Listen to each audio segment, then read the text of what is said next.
Ne mogu da vidim ulicu kao što je Skadarska. Ne mogu da čujem muziku kao što je Mađarska. Ne mogu da shvatim obalu kao što je Jadranska.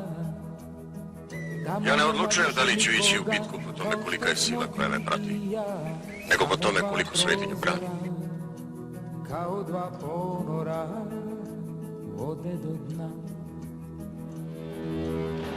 Ne mogu da pijem rakiju kao što je čačanska. Ne mogu da volim čaršiju kao što je makarska. Ne mogu da shvatim podelu kao što je balkanska. Tamo nema više nikoga kao što smo ti i ja. Samo su Ostri metka, ovi tolke Srbe. Koje se privlače kao i pre. Dragi prijatelji, dobar dan. Ponovo se nalazimo na Balkanskom raskršću, znači epizoda nova, Doma kulture Pečinjevce. Nastavljamo jednu interesantnu priču koju smo počeli s našim dragim gostom, profesorom Vladimirom Petkovićem, kustosom Narodnog muzeja Leskovac, istoričar, master istorije. Dobar dan, još jednom. Stali smo gde? U prošloj epizodi. Završili smo sa padom srpske despotovine i krećemo sad jednu priču koju vi rado nazivate kako? Lokalna? Lokalna, vi kažete lokalna, poštovana Biljana, a ja kažem zavičajna istorija. I evo ponovo kao prošli put, a je zavičajna. Dakle, danas pričamo, nalazimo se takođe u ovom divnom ambijentu gradske kuće Narodnog muzeja Leskovac i možemo da krenemo s pričom, a priča ide ovako, priča o Nahiji Dubočici, je tako? I prema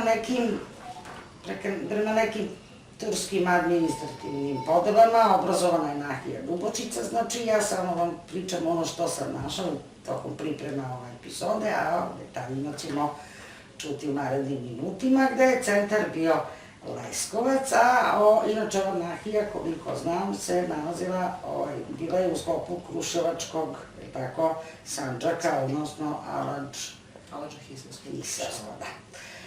Teritorije su bili slivovi reke, južnomoravske pritoke, puste reke, Veternice, Jablanice i Vlasine. I ono što mi je ovako interesantno bilo, da kažem da je Leskovac kao centar ove Nahije se razvijao kao muslimanski grad. Uglavnom muslimanski grad, Šeher, se tako kaže, tako se zvao, a okolina, znači, okolna naselja su zadržala taj hrišćanski karakter. Ono što nas interesuje u ovoj epizodi je to da, obzirom da je Dubočica bila najveća Nahija u okviru tog Kruševačkog Sandžaka sa 278 sela, ispravit ćete me ako nisam u pravu, ono o čemu ćemo pričati i odakle ćemo crpati podatke su popisi. Ja sam došla do podataka da su urađena 3 popisa, 1516, 35, odnosno 36 i 1570. U razgovoru pre epizode kazali ste da je bilo još 5 popisa. To je popis knjiga. Deftera.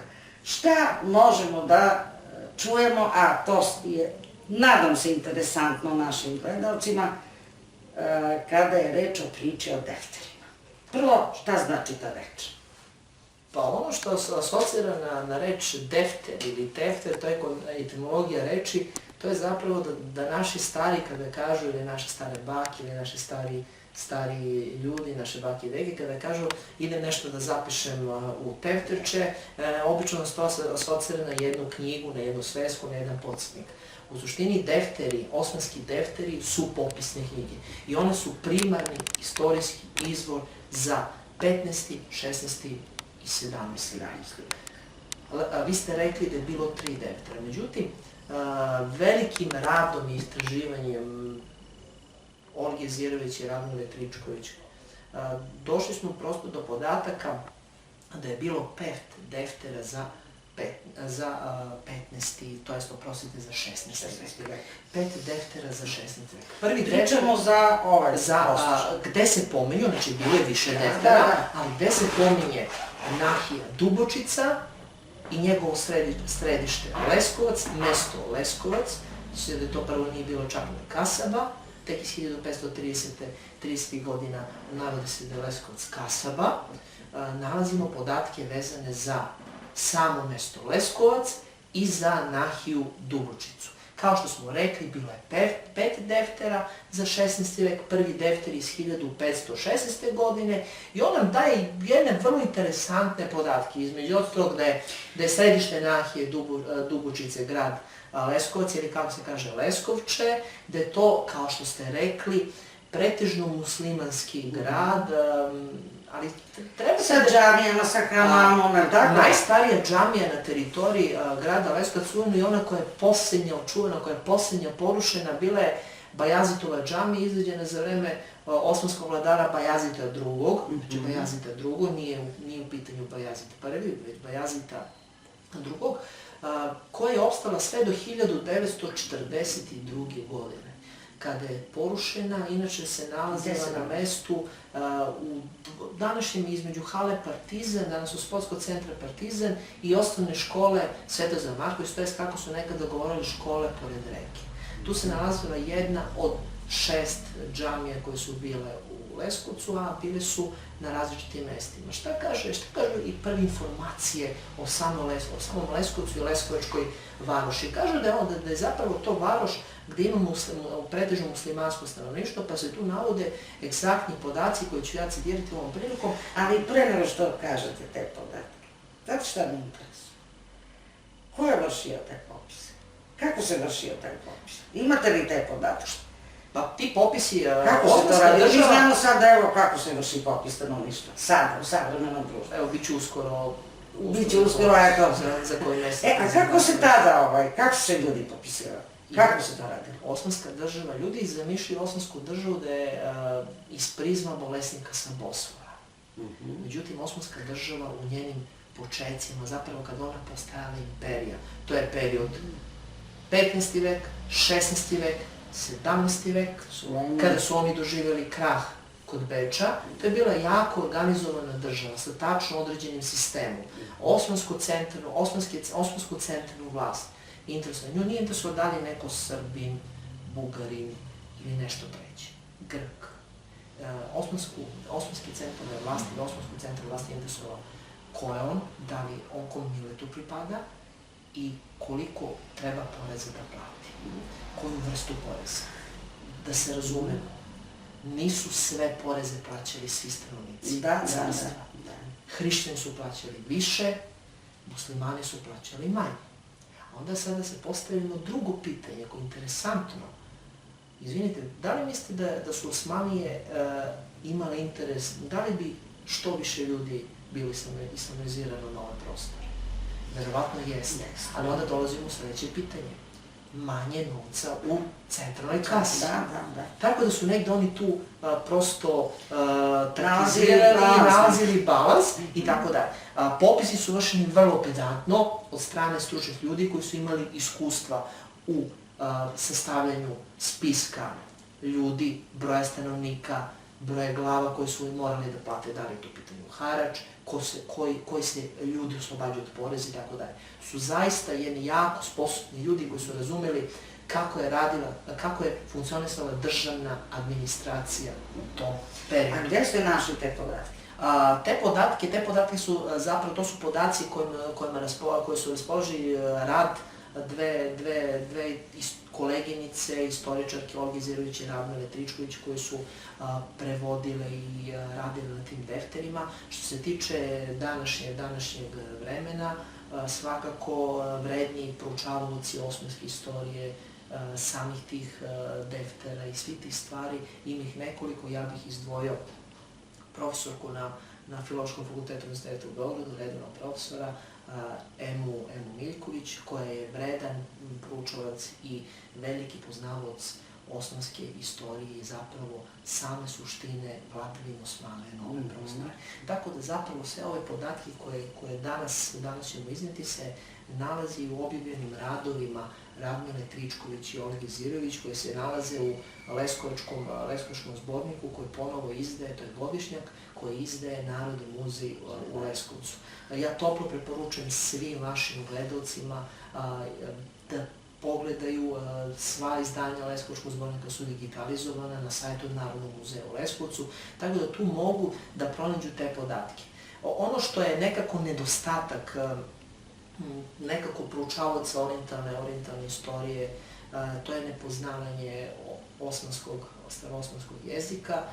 Taj jezik poznaje, nažalost, mali broj ljudi i baš ti poznavaoci, oni koji proučavaju taj jezik su nam doneli te podatke koji su nama jako važni. Bez tih poznavaoca mi danas ne bi imali te podatke, ne bi saznali da evo po Defteru iz 1516. godine sam Leskovac je imao godišnji vašar, nedeljni pazar, Panađur, da je imao 121 muslimansku kuću, 62 hrišćanske kuće, da je imao 4 sejida. Sejidi su bili potomci, prema legendi, potomci proroka Muhameda i vesnika Islama, da je grad bogate tradicije, zanačke, Dubrovčani su bili tek kasni popisi, o kojima ću nešto više reći, za Defter iz 1516. godine. Zatim, da se tu nalazi džamija Sultana Bajazita, koja sam već pričao, koja je posljednja te porušena, eto, nesrećnim slučajem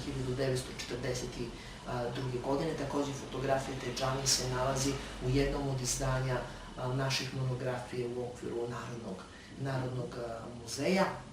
Zatim, šta još možemo da naći? Da se varoš nalazi na levoj obali reke Veternice i ono što ljudi trebaju da prosto, vaše gledalci da razumiju, da je osmansko vreme striktno se znalo, prosto imamo hrišćansku varoš, imamo muslimansku varoš.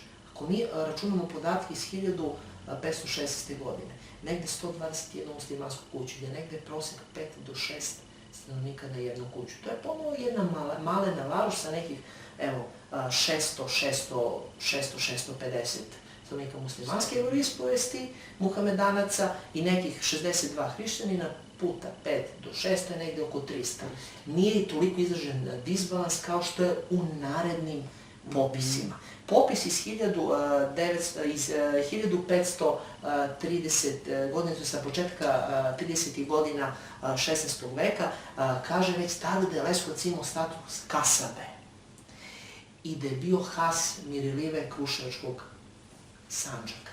Šta znači Miriliva Kruševačkog Sandžaka? To je Sandžak beg Kruševačkog pašaluka.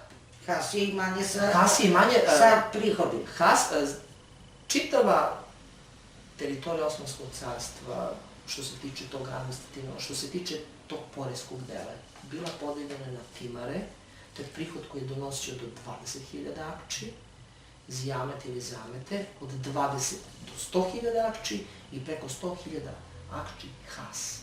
Has je mogao da dobije samo neka osoba koja je izuzetno važna sultanu ili pripadnici carske porodice. S druge strane, možete onda da povežete koliko je bio važan Alandžohisarski, to je Kruševački Sandžak. Dalje, šta kaže taj popis, kasniji popisi iz 70. godina? Tu već imamo taj ono o čemu sam malo rekao, disbalans što se tiče broja muslimana i hrišćana. Imamo čak 250 muslimanskih i samo 27 hrišćanskih kuća, ali s druge strane imamo mnogo vakufa. Šta su vakufi? Vakufi su zadužbine... Ko je čitao i Andrić i nešto Severnovića, zna. Zna šta su vakufi. Vakufi su zapravo, to su zadužbine muslimana na koji se ne plaća porez. Zatim saznamo mnogo bitnu informaciju za nas, zapravo da možemo da zamislimo kako je grad izgledao, da je grad imao, to je Leskovačka varoš, da je imao 3 mahale, gde je živjelo to stanovništvo. I ono što je posebno interesantno, po prvi put se javljaju Romi kao stanovnici našeg grada, 13 romskih kuća. Takođe, a ovi popisi govore da je Leskovac trgovačka varoš. Su bili muslimani? Tek je proces islamizacije kod njih išao tada. Inače, Romi su prosto na ove prostore došli sa Osmanlijama kao pomoćni radnici, kao ljudi koji su obavljali različite zanate, koji se nisu bavljali prosto pripadnici osmanske države i osmanskog državnog aparata. Šta je još interesantno?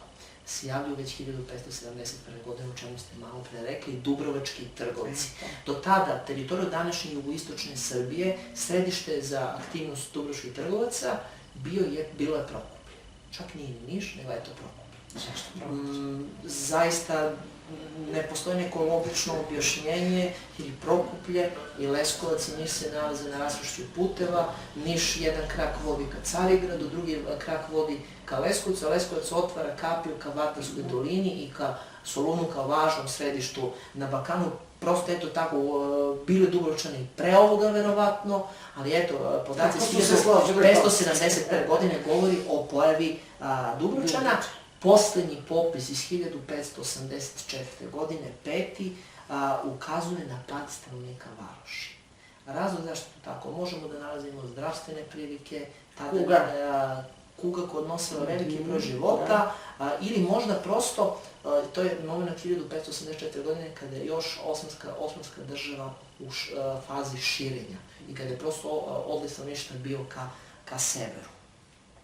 Ono što je takođe interesantno, to je da jedan podatak iz 1594. godine govore, to je jako bitan moment za našu istoriju, ustanak vladike Teodora u Banatu.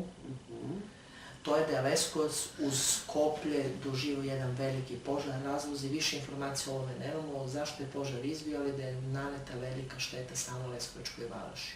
Dobro, i za London ne znaju zašto je izbio, ona ima više verzije. Za razliku od Rima, za koje znamo Dobro, za Rim znamo konkretno, tako da ako London ne zna koji je tačni uzrok. Verovatno mi ne znamo ni za Skoplje i za Leskovac. Broj samostanovnika, pričali smo o Leskovcu, o Leskovačkoj nahiji. Leskovačka nahija je najveća, to je nahija Dubočica, je najveća nahija Kruševačkog, Aladža-Hizarskog Sandžaka. Broj stanovnika same nahije, izneću proste podatke. Popis iz 1516. govori o 14.000 domaćinstva u nahiji, 12.000 nešto koje plaćaju poreze i nekih ostatak koji je oslobođen poreza. 14.000 domaćinstva. Ako imamo u proseku do svakoj kući, to je neka računica koja je verovatno tačna, 5 do 6 stanovnika, dolazimo u broj stanovnika, znači same Leskovačke, to je nahije Dubočice, nekih 70 do 80 hiljada ljudi. Znači, onaj kontinuitet naseljavanja koji je zapravo veličine naše nahije Dubočice, a pre toga župe Dubočice iz nemanjičkog perioda i kasnije Despotovine Srbije nastavljen. Vi ste rekli podatak od 285 sela, gotovo blizu 300 sela je bilo na teritoriji nahije Dubočica. Onda imamo jedan podatak koji je interesantan, iz kraja 16. veka, negde na koncu 16. veka, broj stanovnika je pao na svega 7.500. Ponovo razlozi mogu da budu drugačiji, od tih 7.500 stanovnika, 7.500 domova, oprostite, od 7.500 domova bilo je negde 500 muslimanskih, 7.000 je bilo hrišćanskih, to ponovno nije mala brojka, ali kao što ste lepo zaključili u uvodu emisije, u gradu je bilo dominantno muslimansko stanovništvo, za razliku od sela gde je bilo dominantno hrišćansko stanovništvo, kao što sam rekao, podatak s kraja 15. veka koji govori o 7.500 domova na teritoriji nahije Dubočica, od kojih su bili 7.000 hrišćani i 500 muslimani. S druge strane, istorijski izvori koji su koristili istoričari za kraj 16. i 17. veka, što se tiče imena, su jako interesantno. Ovde možemo da vidimo imena, eto kako su se neki naši stari zvali, osim upičenih imena, Petar, Pavle, Jovan, imamo neka arhaična kućava koncepta. To su ove interesantne crtice koje ne znamo, dragi gledalci, da čujemo. Evo, proučavaoci ovog dela naše istorije, koji su naši meni koji su posebno interesantni, ja koji sam pribeležio, to je skraćeno ime Petko, zatim Pavle, Petri, Stepan, Kraguj, pa zato danas imamo prezimena koje su Kragović i tako dalje, i ostala standardna kao što su Milko, Oliver, Novak i sva ona ostala Luka, a s druge strane oni konvertiti, to jest ljudi koji su primali islamsku veroispovest, religiju, u svom imenu, pošto nije bilo prezimena. Sve negdje do sredine 19. veka i do uredbe Aleksandra Karađorđevića, kneza Aleksandra Karađorđevića, nije bilo prezimena kod nas, nego se prosto dodalo ime oca, na primjer Milan Jovanov ili Petar Milošev.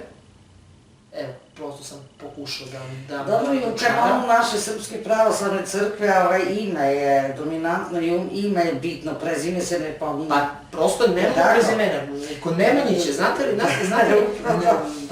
Stefan Uroš II ili Stefan Uroš III ili Stefan Uroš IV, prosto istoričari su nazvali Nemanjiće da bi lakše ustanovili ko je Stefan Uroš prvi. Da bi napravili klasifikaciju, da kažem. Upravo tako. A kad je, recimo, krštenje, krštava se, taj ime se spominje. Kada je počivši, opet ime, prezimena nema. U tome se takođe ogleda veličina naša. Mislim, jedna mala digresija, mislim, vrlo je... Jako interesantna i bitna za naše gledalce. I ti konvertiti koji su primali islam, dodali su svom umjesto očevog imena Abdullah, što bi značilo rob Božji ili Božji rob, znači to su ljudi koji su prva generacija, oni koji su primali islam, oni bi svom imenu dodali Abdullah, kao što sam već rekao. I kako su se onda zvali? Božji rob, muslimansko ime i dodatak Abdullah, što bi značilo Božji rob. Naprimer? Pa ne znam, bilo koji uzmete islamsko ime. Naprimer, da čujem kako to zvuči. Ne znam, evo sad, Muhammed Abdullah, znači, ili Mehmed Abdullah. Znači, Abdullah nije srednje... To umjesto očevog imena, koje bi bilo hrišćansko, prosto bi se koristilo ime Abdullah, koje bi značilo Božji rob. Tako da znamo, eto, ja recimo nisam lično znala za to, mislila sam da je Abdullah... Abdullah je ime koje u islamu i tekako uz Alija, uz Muhammed i tako dalje, ta imena koje su dominantna, ali eto, prvi ti konvertiti su uzimali to ime umjesto očevog imena. A oni su u biti bili pripadnici kog korpusa? Islamskog, ali što se tiče, s druge strane, ja sam rekao da osmansku administraciju prosto nije mi bilo interesantno da neko Srbin, Bugarin ili tako da... Oni su ljudi delili po veri? Po veri, po miletu, pripadnosti. Dobro. Da li neko hrišćanin ili da li neko pravoverni muslim. Njima je to bio taj... To je mi bilo važno. Mera. To je mi bila baš tako mera. S druge strane, 17. i 18. vek također nam daje pregršt podataka vezanih za samu Leskovačku nahiju ili nahiju Ljubušicu. Leskovac, kao što smo rekli, nalazio se u sedištu Aladžahisarskog Sandžaka. Sandžak Osmanskog carstva je bilo podeljeno najmanje teritorijalne jedinice Nahija. Više Nahija čini Sandžak, na čelu sa Sandžakbegom, a više Sandžaka čini Ejalet, koji je najveća teritorijalna jedinica ili Begrad-Begluk. Kruševački Sandžak se nalazi u okviru Rumelijskog Begrad-Begluka. Rum je inače naziv, stari osmanski naziv za Rim, to je za nekadašnju Vizantiju. Rimsko carstvo, Rum ili Rim, to je zapravo evropska Turska. Ono što odvaja nekako Osmansko carstvo od nekih drugih imperija, to je da su oni imali posebnu sudsku teritorijalnu upravnu jedinicu. To je bio kadilog. Imamo ono čuveno kadija te tuži, kadija te sudi.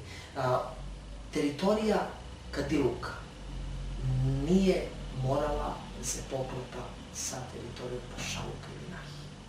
Više Nahije činilo kadiluka. Leskovački kadiluk je u ovom slučaju u periodu negdje kraj 16.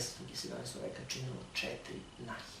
Tako da je teritorija kadiluka potpuno odvojena, na čelu kadiluka je bio kadija i ona je totalno drugačije funkcionisala u odnosu na samu osmansku administrativnu upravu. Znači, država u državi sami za sebe, jel? Pa, znate kako, imamo klasičnu onu podelu koju smo rekli, imamo kadiluku koja je zapravo teritorija kadiluka, nije morala da se poklapa sa teritorijom Nahije ili teritorijom Sandžaka. Imamo, na primjer, Prokuplja, koji je pripadao u jednom trenutku, ako pričamo u kraju 18. veka, pripadao Leskovačkom pašaluku, to je Sandžaku, a u sistemu Kadiluka pripadao je drugom Kadiluku. A čekaj, su oni odgovarali nekome ipak? Pa jesu. Ako su bili samostalni u tom smislu, nisu se... Ta samostalnost je bila ograničena prosto do izvesne mere. Ono što je interesantno, to je teritorija Leskovačke nahije Dubočice, to je Leskovačke nahije ili Dubočice, kako god mi to pomenemo, nije neispravno. I nahije Dubočice i Leskovačka, kasnije Leskovačka nahije. Mada više se i u historiografiji ljudi koji su stvarali posle 50. godina više su stavili naziv Leskovačka nahija nego nahija Dubočica.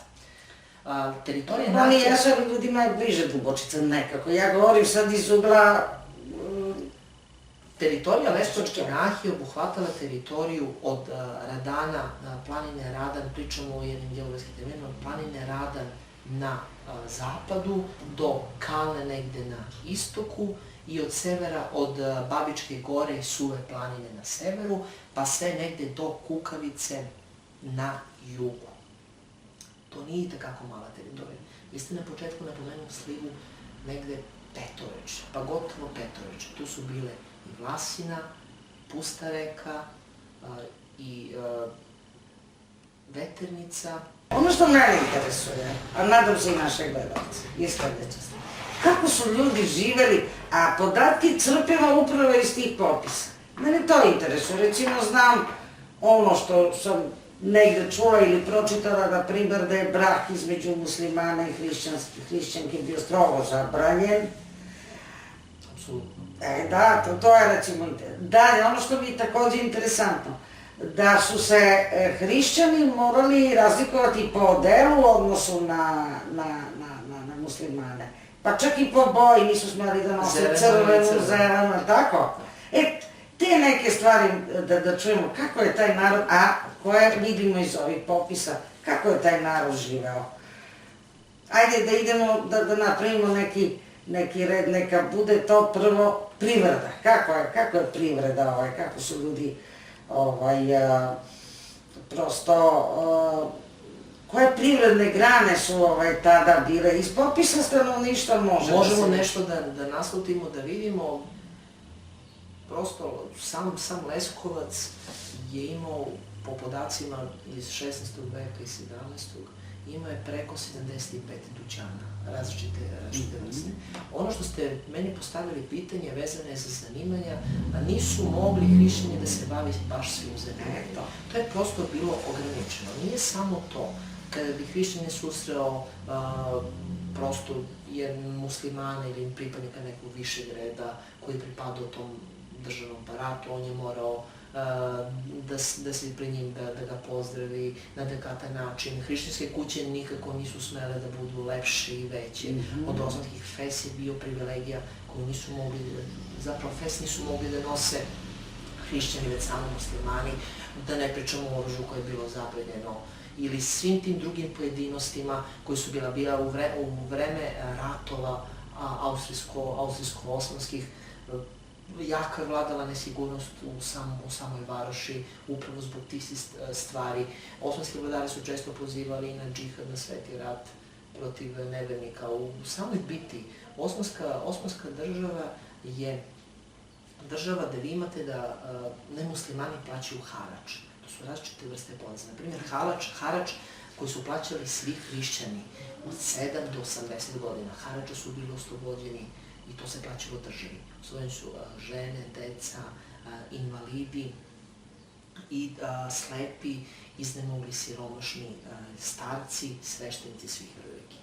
Zatim imamo, to su dva osnovna poreza koje se plaćaju državi. To su harač i to je desetak ili uš. Desetina je bila, uzimala se od svega što vi proizvedete. Znači, da li je to žito, da li je to zelje, luk, pasulj, med ili nešto drugo. Međutim, obaveze hrišćanske raje su bili izuzetno teške. Zašto? Zato što vi plaćate u više oblika i spahiji i državi. Države vi imate ušur, ušur ili desetak i harač, ali takođe imate svoje obaveze koje vi morate da plaćate spahi.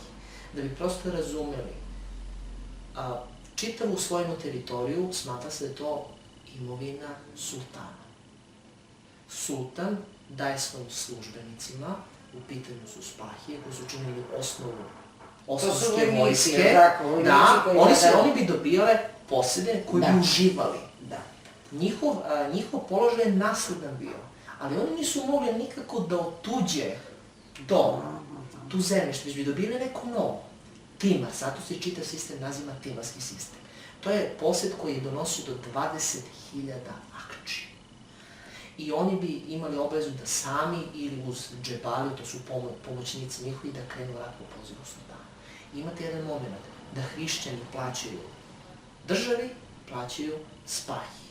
Različite. Spahiji se, na primjer, iznosno plaćali spenđa, zemljavina ili vergija, ali se i kulučio i za državu. Kuluk je bio rad. Oni bi to možda zvali dobrovoljni rad, ali svakako nije bio dobrovoljni, je bio jako težak.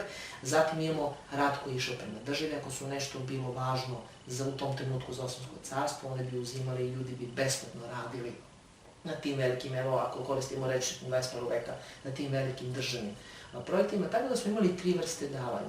Davanje u novcu, davanje u naturi i taj kuluk koji je znao da bude jako težak. Pa zato imamo, to je tema za nekog druga, ali i brojne žalbe Srba Leskovčana iz 19. veka koje govore da zapravo njima najteže padala ta vergije ili veržije koje su oni plaćali poprilično mnogo, negdje do 25% koji su plaćali osmanskom tom državnom aparatu. Sad, koliko znam, a vi ćete me ispraviti ako grešim, da danak u krvi nije bez provođenja. Danak u krvi je bio nekako mera koja je služila za popunjavanje osmanske vojske. Devširm ili danak u krvi je bila mera koja je itekako bila nepopularna za ljude koji bi izgubili to jedno muško dete, ali sa druge strane oni bi popunjavali tako svoje trupe. To su bili janičari koji su u jednom trenutku bili uz spahije, centralni deo osmanske vojske.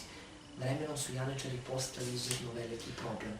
Janičarima bio zabranjeno da se žene, da imaju imovinu. U jednom trenutku janičarima se prosto ti ratovi, sve te stvari koje su uživali, taj njihov, pa možemo da kažemo oko janičara stvoreni kult.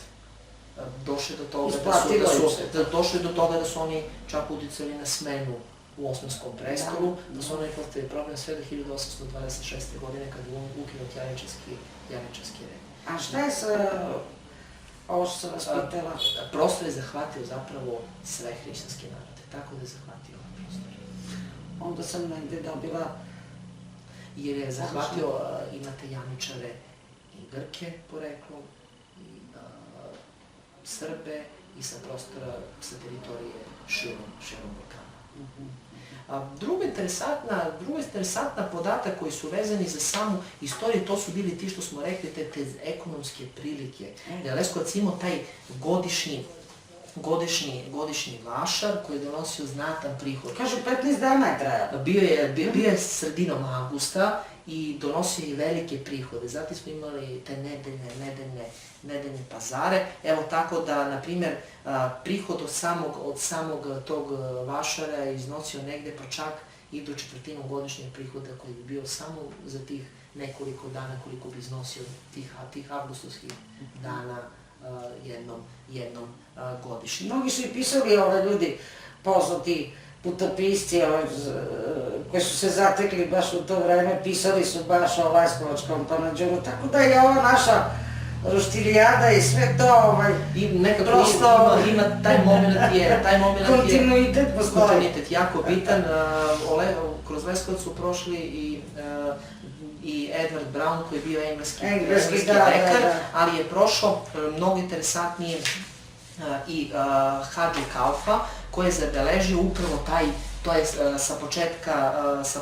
sa prve polovine 17. veka, koji je zabeležio zapravo priču o tom Panađuru, ali nije samo Hadži Kalfa zabeležio. I Edward Brown koji kaže da je on na tom Panađuru kupio svom čaušu jedno pero koje njegov čalš koriste za pisanje. Tako da su ti interesantni podaci.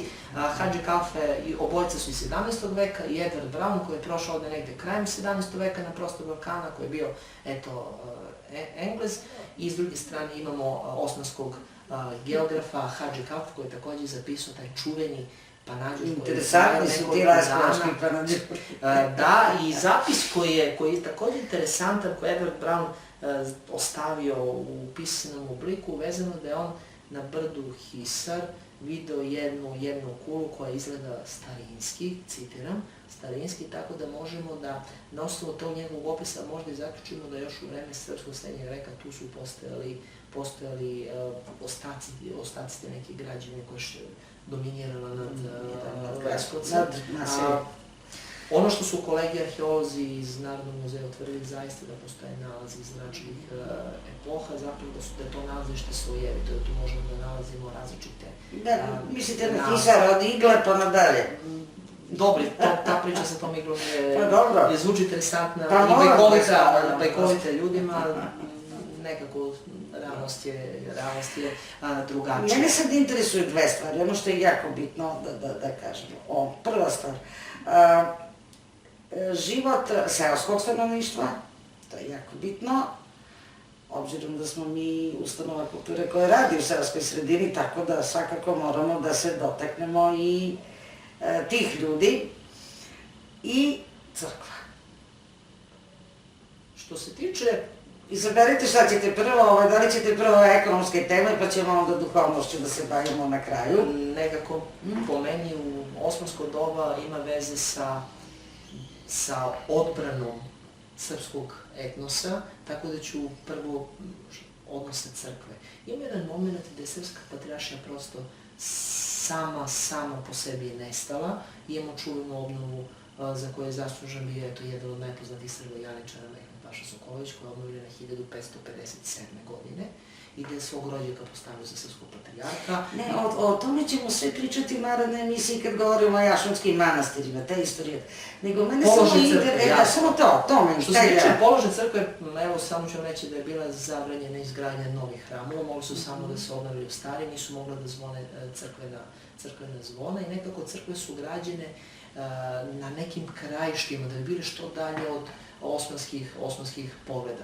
S druge strane, privredne prilike. Kakav je bio život na selu? Ljudi su živjeli u prostim kućama koji su imali jednu prostoriju, živjeli su u porodičnim zadrugama, a ono što je interesantno, kao što sam rekao malo pre, imovina je bila državna. Sve ono što su osvojili u Evropskoj Tursku, to je bilo državno. Šta je onda bilo nasljedno? Šta je bila baština hrišćanina, jedno hrišćanina? Samo kuće sa okućnicom i bašta, ili kako ovde preo ponovo citiram prema istorijskim izvorima, bašča i gradilišta. Samo su to mogli, hrišćanin je mogao da prenese narednim generacijama. Sve ostalo bi oni dobijali na korišćenje. To jest oni bi imali obavezu da plaćaju spahiji i da plaćaju državi. U onom trenutku, ako bi oni otkazali poslušnost, sledili bi represivne mere.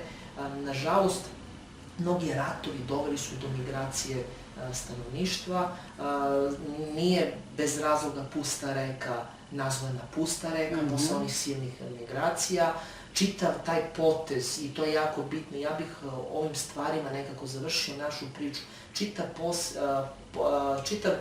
prostor Jablanice, da li pitanju Gornje ili Donje Jablanice, koji je nazvan u istorijskim dokumentima kao Arnautluk i sa one strane planine Golak i sa ove strane planine Golak, to je sa prostora današnjeg severa Kosova i sa prostora Jablanice.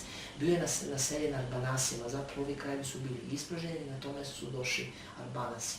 Ti Arbanasi su doneli puno toga lošeg ljudima koji su ostali na ovim prostorima, pričamo o hrišćanima. S druge strane, imamo i mnoge nazive arbanaške... To je tendencijozno rađeno. Pa naravno da je tendencijozno rađeno prosto da bi se stvorio pritisak i da bi se ulio strah hrišćanima da oni nikada ne pomisle da ustanu protiv centralnih vlasti, a najpodesniji za to su bili zapravo Arbanasi. S tim u vezi imamo, na primjer, danas jedno selo u Pustoj reci za koje svi znaju, da drugi naziv Arnautski Brestovac, zapravo to selo prema zapisima von Hana se zvalo Vratovci, koji je boravio na ovim prostorima sredinom 19. veka, da je zatekao 86 arbanaških kuća i jednu hrišćansku kuću. Tako da sve te migracije su uslovile i da društvene okolnosti budu drugačije na ovim prostorima i ono za kraj naše priče, to je možda i najčuveniji osmanski za koji imamo najviše podatke, to je Šehsuvar Abdi Paša ili kako ga nazvaše naši Šašid Paša ili Ludi Paša, koji je gde je usled rata sa Austrijancima prebačeno sedište Aladža Hizanskog pašaluka, te Sandžaka, iz Kruševca u Leskovac, što bliže teritorije Osmanskog carstva, što bliže unutrašnjosti, gde on ovde vladao, Boga mi, preko 40 godina, sve do 1830. godine, gde je sagradio svoj saraj, gde je Leskovačkim Sandžakom, to je Pašalukom, vladao njegov sin Ismail, sve negde do 40. godina, malte ne, on je uspostavio svoju dinastiju, bio je inače interesantni podaci za njega, da je bio arbanaškog porekla, da je iz roda Bušatlija, da je iz roda Bušatlija nema. A sam čuo prezime Bušatlija. Bušatlije imamo i, naročito Bušatlije je poznat kod Crnogoraca, Vazda im je doneo muka i problema, naročito Petru Petroviću Njegošu. Sve u svemu, dragi gledalci, pusto Tursko. Dođo smo do te reči, mnogo bi imali da kažemo o tome kako je naš narod živeo pod Osmanlijama, kako kaže naš poštovani Vladimir. Nije im bilo ovako i do ustanaka je svakako moralo da dođe. Što kažu, raja više nije mogla da trpi tog zuluma. To što smo mi učili u školi, to su neki podaci, neke brojke. Suština je upravo ovo što smo danas čuli. Kako je taj narod živeo, kako su pre svega došli ovde, kako je živeo i zbog čega se narod pobunio i onda dolazimo do svih ovih ustanaka o kojima ćemo da pričamo. Ova zemlja je natopljena srpskom krvlju. I mi treba da poštujemo to. Da poštujemo, da čuvamo to, jer je mnoga srpska duša pala zarad ove naše slobode, koja nam je eto sad omogućila da pričamo o tome.